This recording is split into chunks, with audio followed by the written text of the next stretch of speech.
महाराणा प्रताप। भारत के चर्चित व्यक्तियों में महाराणा प्रताप का नाम बड़े ही शान से लिया जाता है। जब उस दौरान भारतीय उपमहाद्वीप के अधिकांश भाग पर मुगलों का शासन था और वे मेवाड़ को भी बादशाह अकबर के अधीन करना चाहते थे। ऐसे समय महाराणा प्रताप ने मुगलों से संधि करने से इनकार कर दिया। महाराणा प्रताप का जन्म 9 मई 1540 को मेवाड़ के कुंभलगढ़ में हुआ। मेवाड़ में वर्तमान उदयपुर, चित्तौड़गढ़ व प्रतापगढ़ आदि जिले आते हैं। इनके पिता राणा उदय सिंह वनवीर सिंह को हराने के बाद सिंहासन पर बैठे थे।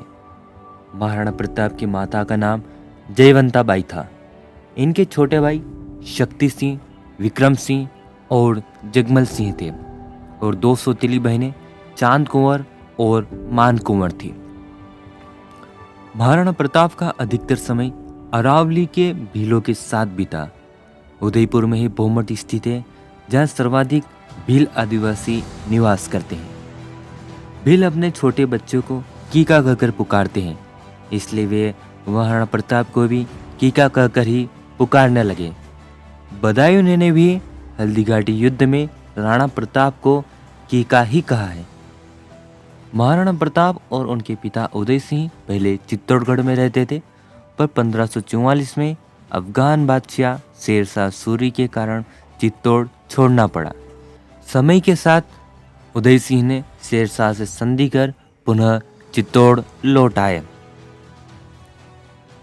उदय सिंह ने गोगुंदा के नजदीक उदय सागर झील बनवाई थी।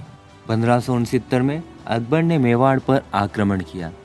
उस समय चित्तौड़गढ़ की सुरक्षा जयमल पत्ता व भीलों के दल ने करने की कोशिश करी, पर वे मुगलों से युद्ध लड़ते लड़ते वीर गति को प्राप्त हुए। उदय सिंह समझ गए थे कि जब चित्तौड़ की सुरक्षित नहीं है, तब वे किसी सुरक्षित स्थान की तरफ निकल पड़े और वे अरावली के उदयपुर नगर में आए। यह क्षेत्र भीलों की वीरता से जाना जाता था और यहाँ की लोक मान्यता के अनुसार उदा खराड़ी भील यहाँ के राजा थे। अफगान, मुगल व तुर्क सब तोड़ सकते थे, पर वे अरावली के भीलों द्वारा बनवाए चक्रव्यूह नहीं तोड़ सकते थे। इसलिए उदय सिंह उदयपुर में आ बसे और उदयपुर को मेवाड़ की राजधानी बनाया। जगमल सिंह की माता उन्हें मेवाड़ का राणा बनाना चाहती थी, पर सरदार महाराणा प्रताप को ही राजा बनाना चाहते थे। इसलिए जगमल सिंह व शक्ति सिंह मुगल बादशाह अकबर के साथ मिल गए। बादशाह अकबर ने जगमल सिंह को जहांजपुर की जागीरदारी दी। शेरशाह सूरी ने अकबर के पिता हुमायूं को युद्धों में हराकर मुगलों के क्षेत्र पर अधिकार कर लिया था, पर अकबर ने पुनः सेना संगठित कर सूर साम्राज्य के खिलाफ युद्ध छेड़ दिया था। शेरशाह के बाद भी अफगान मजबूत स्थिति में थे, इसलिए बादशाह अकबर ने ठोस रणनीतियां बनाई। जब मालवा के बाज बहादुर ने चित्तौड़गढ़ में राणा उदय सिंह की यहाँ शरण ली, तब अकबर ने चित्तौड़ पर आक्रमण कर दिया और इस युद्ध में जयमल और पत्ता वीर गति को प्राप्त हुए। महाराणा प्रताप उदयपुर में आ गए। उस दौरान मुगलों का प्रभाव बढ़ता जा रहा था। अधिकतर भारतीय राजाओं ने बादशाह अकबर के आगे घुटने टेक दिए थे। कई राजा युद्ध से बचना चाहते थे, तो कुछ धन दौलत की लालसा में बादशाह अकबर की अधीनता स्वीकार कर बैठे।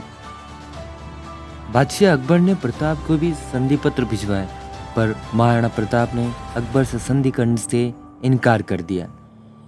एक दिन महाराणा प्रताप कोटड़ा में जयसिंह कोटड़िया से मिलने आए। यहीं पर मुगलों की फौज से युद्ध छिड़ गया। यहाँ जयसिंह कोटड़िया ने प्रताप का वेश धरा और युद्ध किया। इसी में वे वीरगति को प्राप्त हुए। महाराणा प्रताप के सगे भाई शक्ति सिंह और जगमल सिंह महाराणा प्रताप के राजा बनने से खुश नहीं थे, इसलिए वे अकबर के साथ मिल गए। महाराणा ने अपने नज़दीकी रियासतों को अकबर के खिलाफ युद्ध करने के लिए कहा, पर दूसरी रियासतें अकबर से जा मिली थी।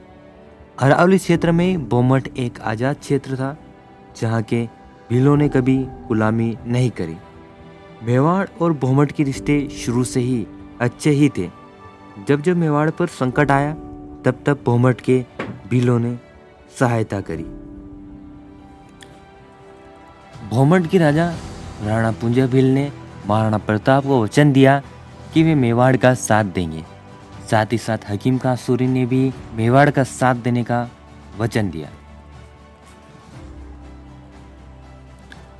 18 जून 1576 को हल्दी घाटी का भयंकर युद्ध हुआ। इस युद्ध में मेवाड़ के महाराणा प्रताप की तरफ से राणा पुंजा भील, भीम सिंह डोडिया, रामदास राठौड़, रामशाह तोमर, हकीम खां सूर, भामाशाह, ताराचंद व बीदा झाला ने प्रमुख रूप से मेवाड़ का साथ दिया। तो वहीं मुगल बादशाह अकबर की तरफ से मान सिंह, सैयद अहमद खान बरहा, आसफ खान बरहा, बहलोर खान, अल बदायूनी, सैयद हाकिम खां बरहा, जगन्नाथ कछवाहा, गयासुद्दीन अली, आसफ अली आदि थे। मेवाड़ की तरफ से 3000 मेवाड़ी व 400 भील धनुर्धर थे। मुगलों की तरफ से 10,000 की फौज थी। दोनों तरफ से अनगिनत हाथी थे। महाराणा प्रताप चेतक पर सवार होकर युद्ध के मैदान में उतरे। यह गर्मी का समय था। युद्ध शुरू हुआ। यह एक ऐसा युद्ध था जिसके चर्चे आज भी होते हैं। महाराणा प्रताप अपने साथ 2 तलवारें रखते थे। खतरनाक युद्ध शुरू हो गया। शुरुआती समय में मेवाड़ी सेना ने मुगलों को काफ़ी क्षति पहुंचाई, पर बाद में मुगलों ने सेना बटोरी और वे मेवाड़ियों पर हावी हो गए। राणा पुंजा हरावल दस्ते के प्रमुख थे। वे जहरीले बाणों की बारिश कर रहे थे। महाराणा प्रताप के घोड़े पर हाथी की सूंड लगाई जाती थी। एकाएक महाराणा प्रताप चेतक पर सवार होकर हाथ में भाला लेकर मान सिंह पर आक्रमण कर दिया, पर मान सिंह तो बच गए और मान सिंह के हाथी ने अपनी सूंड में रखी धारदार हथियार से चेतक की टांग पर वार कर दिया। विपरीत परिस्थितियों में बीदा झाला ने महाराणा प्रताप का वेश धरा और वे मुगलों से जा भिड़े और युद्ध करते करते वीरगति को प्राप्त हुए। दोनों तरफ के योद्धा एक दूसरे को मारने को आतुर थे। हल्दी घाटी के युद्ध में इतना रक्त बहा कि वहां रक्त तलई बन गई। उधर चेतक एक बड़ा नाला पार करते हुए मारा गया। अगले 19 वर्ष तक महाराणा प्रताप भीलों के साथ ही रहे और उन्होंने एक मजबूत सेना का निर्माण किया। एक दिन प्रताप भील को लेकर भामाशाह महाराणा प्रताप के पास आए। प्रताप भील ने अपने पूर्वजों का धन सुरक्षित बचा कर रखा था। उन्होंने अपना धन महाराणा प्रताप को दे दिया। यह धन इतना था कि महाराणा प्रताप के सैनिक कई महीनों तक भोजन का प्रबंध कर सकते थे। दुद्दा भील नामक बालक ने एक दिन अरावली की पहाड़ियों में महाराणा प्रताप को भोजन देने के लिए हाथ में रोटी लेकर दौड़ पड़ा। राह में एक मुगल सिपाही ने उसका हाथ काट दिया, पर वह जान बचाते हुए महाराणा प्रताप के पास पहुंच गया। उसने महाराणा प्रताप के हाथों में रोटी देकर कहा, लीजिए, भोजन कीजिए, और उसने महाराणा प्रताप की गोद में ही अपने प्राण त्याग दिए। अगले 29 वर्षों तक महाराणा प्रताप ने संघर्ष किया और दिवेर युद्ध में उन्होंने वापस अपना खोया हुआ मेवाड़ राज्य अपने अधिकार में कर लिया। आज हल्दी घाटी युद्ध को 500 वर्षों से भी अधिक समय हो गया, पर आज भी लोगों के मन में महाराणा प्रताप, राणा पुंजा आदि सभी जीवित हैं। वे लोग जो अपनी भूमि की रक्षा करते करते वीरगति को प्राप्त हो गए थे।